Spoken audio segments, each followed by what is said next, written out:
এই মুহূর্তে আমরা যে বিশেষ খবরের দিকে নজর রাখবো, রতুয়া 1 নম্বর ব্লকের চাঁদমণি 2 নম্বর গ্রাম পঞ্চায়েতের বাটনার রামপুর এলাকায় বোমাবাজি। আবারও আপনাদের জানিয়ে রাখি, রতুয়া 1 নম্বর ব্লকের চাঁদমণি 2 নম্বর পঞ্চায়েতের বাটনার রামপুর এলাকায় বোমাবাজি। মূলত সাধারণ ভোটারদের ভয় দেখানোর জন্যই এই বোমাবাজির অভিযোগ দুষ্কৃতীদের বিরুদ্ধে। দেখুন সম্পূর্ণ চিত্র।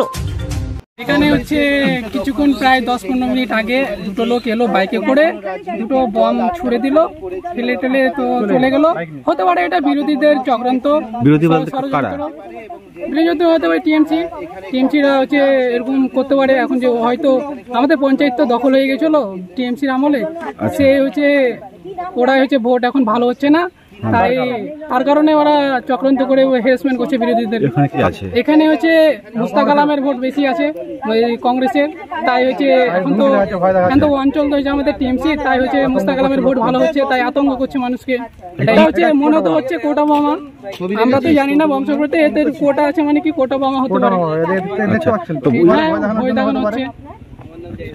তোমার নাম? অসীম আকরাম। এই জায়গাটার নাম? এই জায়গাটা হচ্ছে রামপুর আর খোঁজখামারের মিডিলের জায়গাটা।